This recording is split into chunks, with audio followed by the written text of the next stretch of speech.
Nifty में बड़ी गिरावट कब आने वाली है? क्या निफ्टी क्रैश होने वाला है? और अगर ऐसा होने वाला है तो क्या वो डेट, वो तारीख, वो समय हमें पहले से पता लग सकता है? क्या 2008 जैसा क्रैश फिर से आने वाला है निफ्टी में? ये सारे सवालों के आज आपको जवाब मिलेंगे। नमस्कार, प्रणाम, जय जिनेंद्र। मैं Shreshth Shah, gold medalist, astrologer, vastu consultant, numerologist. आज के वीडियो में हम आगे बढ़े उसके पहले कुछ बातें आपके साथ क्लियर कर लेना चाहता हूं। ये जो वीडियो है ये बनाने का पर्पस है सिर्फ और सिर्फ इंफॉर्मेशन पास ऑन करना। जो मैंने कुछ एस्ट्रोलॉजी से रिसर्च किया हुआ है, शेयर मार्केट को और एस्ट्रोलॉजी के कॉम्बिनेशन को कंबाइन करके वो रिसर्च मैं आपके साथ में शेयर कर रहा हूं। ये वीडियो में कही गई किसी भी बात को बाइंग का रिकमेंडेशन, सेलिंग का रिकमेंडेशन या फिर किसी भी प्रकार की निवेश की सलाह न समझा जाए। मैं कोई financial planner, authorize investment consultant या सेबी रजिस्टर्ड ऑथोराइज एडवाइजर नहीं हूं। इसमें कही गई किसी भी बात से अगर आपको इन्वेस्ट करना है तो उसके पहले आपके फाइनेंशियल प्लानर, आपके इन्वेस्टमेंट एडवाइजर की सलाह जरूर लें। ये वीडियो में कही गई किसी भी बात से आप इन्वेस्ट करते हैं और अगर यदि उसमें आपका कोई नुकसान होता है तो उसके लिए मैं या मेरी चैनल जिम्मेदार नहीं है। ये वीडियो में मैं जो कुछ भी बता रहा हूं वो मेरे अपने व्यू है, एस्ट्रोलॉजिकल मेरी खुद की एनालिसिस है जो मैं आपके साथ में अवेयरनेस पर्पस के लिए शेयर कर रहा हूं। चलिए आगे बढ़ते हैं वीडियो में। फाइनेंशियल एस्ट्रोलॉजी में, यानी कि स्टॉक मार्केट एस्ट्रोलॉजी कह लो या फाइनेंशियल एस्ट्रोलॉजी कह दो, उसके अंदर पाप ग्रह एंड शुभ ग्रह, इस तरीके से दो कैटेगरी होती है। अब पाप ग्रह कौन है? मंगल, शनि, राहु एंड केतु पाप ग्रह कहे जाते हैं। शुभ ग्रह कौन है? जुपिटर, मर्क्यूरी, मून, वीनस, वो शुभ ग्रह है। और जो सन है, सूर्य है, वो बहुत मेलेफिक में नहीं आता है लेकिन थोड़ा माइल्ड मेलेफिक उसको कहा जाता है। अब क्या होता है, malefic planet always gives trouble to benefic planet. जैसे हमारे संसार में नॉर्मली क्या होता है, दुर्जन होते हैं वो सज्जन को तकलीफ पहुंचाते हैं। तो इसी तरीके से समझने के लिए आप ये समझ सकते हो कि जो पाप ग्रह है वो शुभ ग्रह को हमेशा परेशान करते हैं। इसका मतलब क्या हुआ कि जब भी कोई शुभ ग्रह अगर किसी पाप ग्रह के संपर्क में आता है, उससे रिलेशन बनाता है, तो जो शुभ ग्रह है उसको तकलीफ होती है और उससे जुड़े हुए जो कुछ भी कारक तत्व है, जो कुछ भी सेक्टर है, उसमें प्रॉब्लम और ट्रबल क्रिएट होती है। मेलेफिक प्लैनेट एस्पेक्ट से, कंजंक्शन से, उसके नक्षत्र में गोचर से, ऐसे अलग अलग प्रकार से बेनिफिक प्लैनेट को ट्रबल कर सकते हैं।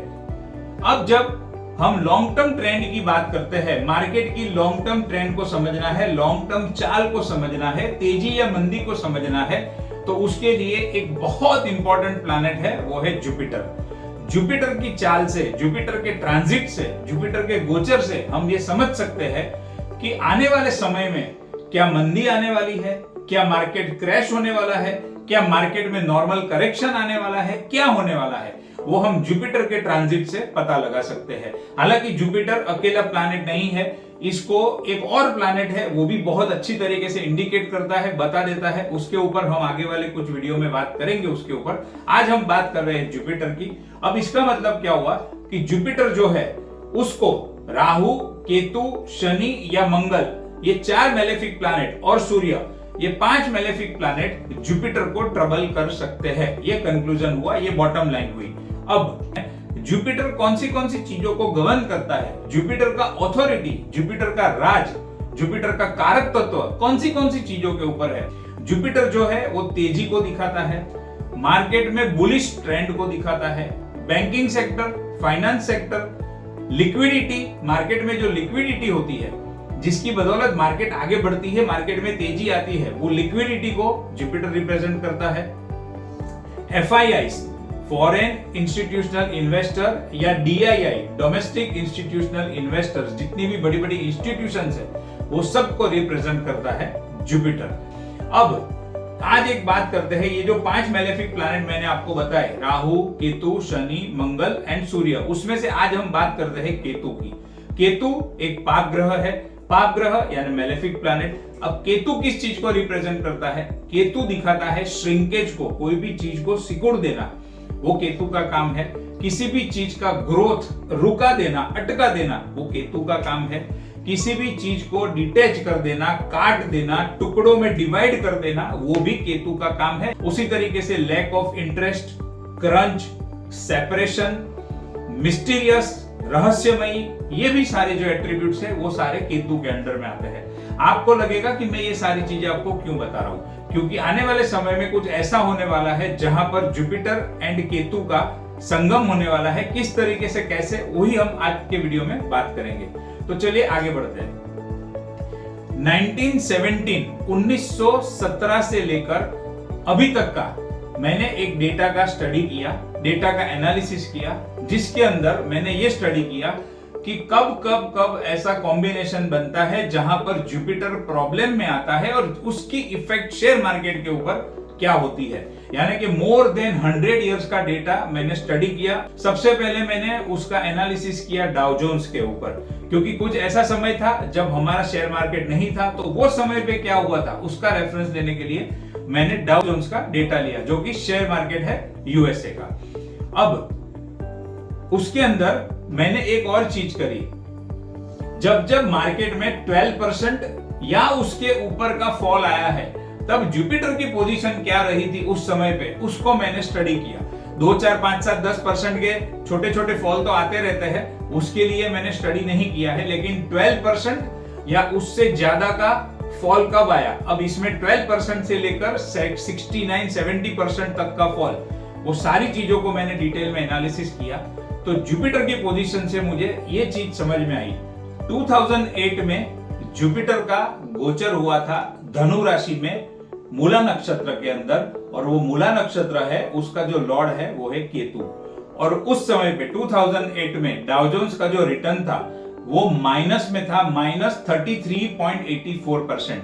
यानी जब जुपिटर ने केतु के नक्षत्र में गोचर किया था, उस साल डाउ जोन्स ने 33.84% का नेगेटिव रिटर्न्स दिया था।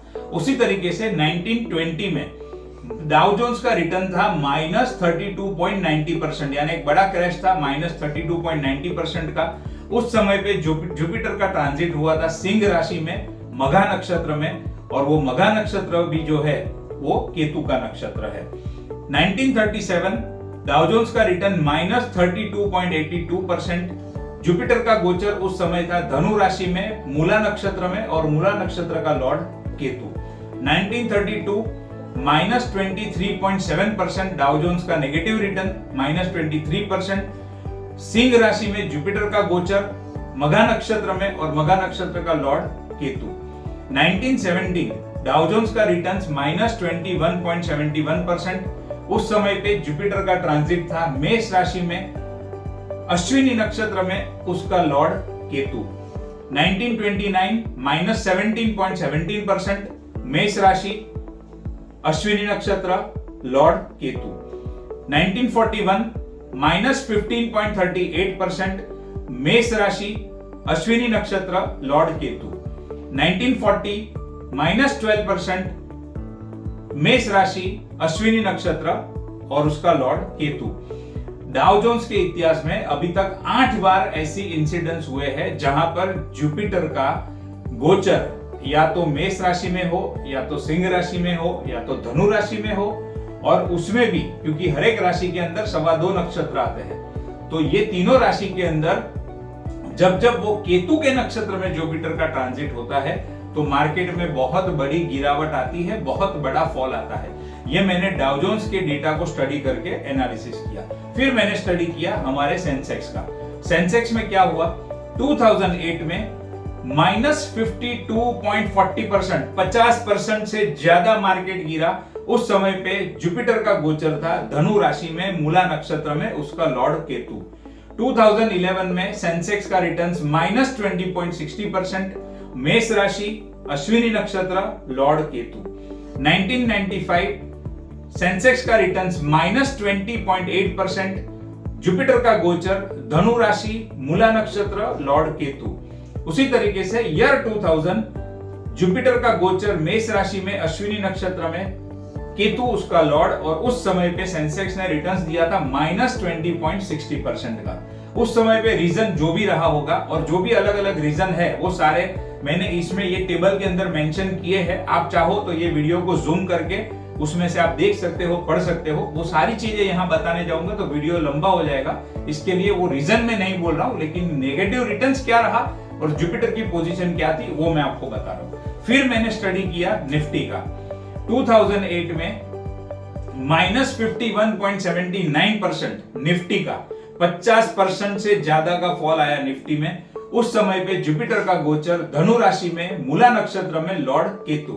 2011 में -24.62% का नेगेटिव रिटर्न्स रहा, मार्केट क्रैश हुआ, मार्केट गिरा। जुपिटर का गोचर था मेष राशि, अश्विनी नक्षत्र, लॉर्ड केतु।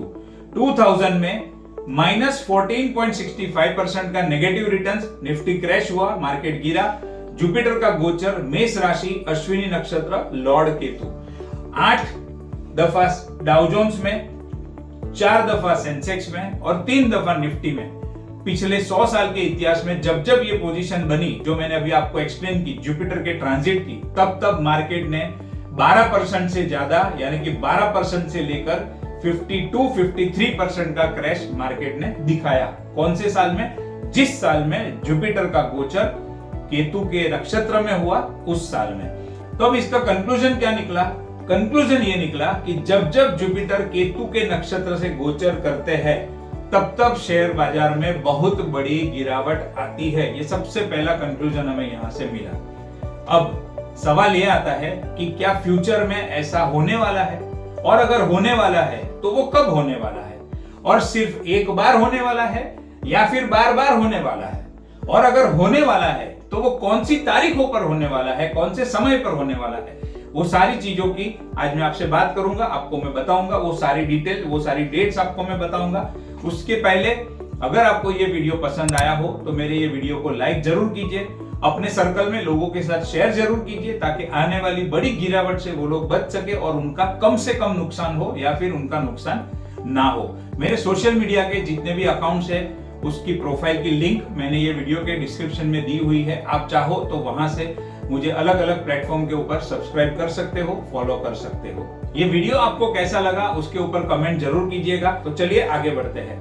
आपके सामने मैंने ये एक कुंडली रखी है, आप देख सकते हो। ये कुंडली के अंदर मैंने येलो कलर में कुछ मार्क किया है और कुंडली के बाजू में एक पूरा टेबल है। वो टेबल के अंदर क्या दिखाया है, टेबल के अंदर जो येलो कलर में मैंने मार्किंग किया है आप देख सकते हो, जुपिटर, जेरू यानी जुपिटर 0000 उसकी डिग्री मेंशन की है। उसके बाजू में लिखा है लियो, लियो यानी सिंह राशि। उसके बाजू में लिखा है के यानी केतु के नक्षत्र में।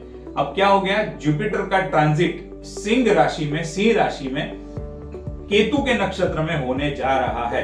कुंडली में भी आप देख सकते हो 5 नंबर सिंह राशि और उसके अंदर जुपिटर का प्लेसमेंट है। तो अब सवाल यह आता है कि इसकी इफेक्ट क्या होगी और केतु के नक्षत्र में कब आने वाले हैं, उसके ऊपर मैं आपको बताऊं। उसके पहले मेरे आने वाले वीडियो के टॉपिक्स आपको बता देता हूं। निफ्टी में करेक्शन आने वाला है या लंबी मंदी आने वाली है, निफ्टी में लोअर सर्किट कब लगने वाली है, क्या निफ्टी 11,200 तक आ सकता है, कौन शेयर मार्केट में, शेयर ट्रेडिंग में ट्रेडिंग करके बड़ा पैसा कमा सकता है, कौन शेयर मार्केट में बड़ी वेल्थ जनरेट कर सकता है, ऐसे कौन से योग होते हैं हमारी कुंडली में जो हमें ट्रेडिंग में सक्सेसफुल बनाते हैं या फिर शेयर मार्केट से बड़ी वेल्थ बनाने में सक्सेसफुल बनाते हैं, वो कौन से कॉम्बिनेशन है, कौन से योग है, उसके ऊपर भी मैं वीडियो लेकर आऊं। क्या आपकी कुंडली में शेयर मार्केट से पैसा कमाने का योग है? अगर है तो कैसे है? Intraday trading, short term trading, long term wealth generation, long term investment, short term investment, किस तरीके से? अगर उसके बारे में आपको जानना है तो आप डेफिनेटली मुझसे कंसल्टेशन ले सकते हो। तो चलिए अब बात करते हैं निफ्टी में भारी गिरावट कब आने वाली है। 31 अक्टूबर 2026 से लेकर 24 जनवरी 2027 तक जुपिटर विल ट्रांजिट इन केतु नक्षत्र। 31 अक्टूबर के पहले क्या होने वाला है उसके ऊपर तो मैंने मेरे अगले वीडियो में यानी कि इसके पहले के पहले वीडियो में मैंने ऑलरेडी आपको बता दिया है, डिटेल में बताया है।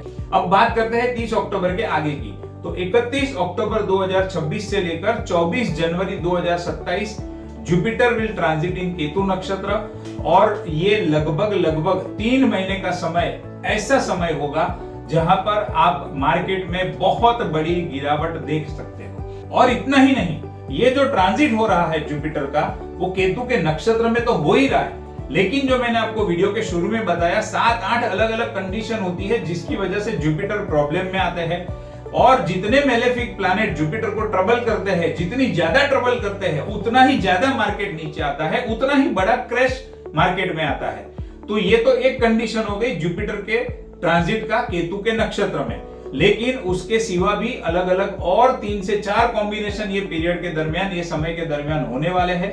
तो 31 अक्टूबर से लेकर 24 जनवरी का समय, क्या ये समय शेयर मार्केट में लंबी मंदी लेकर आएगा या फिर खाली छोटा सा एक करेक्शन होगा?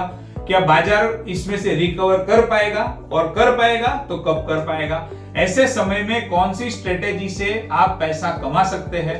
ऐसे मार्केट में अपना नुकसान कम से कम कैसे करना? ये सारे सवालों के आपको मैं आंसर दूंगा मेरे अगले वीडियो में। तो डेफिनेटली मुझे सब्सक्राइब कर लीजिए ताकि वो सारी इंपॉर्टेंट इंफॉर्मेशन आप तक पहुंच सके।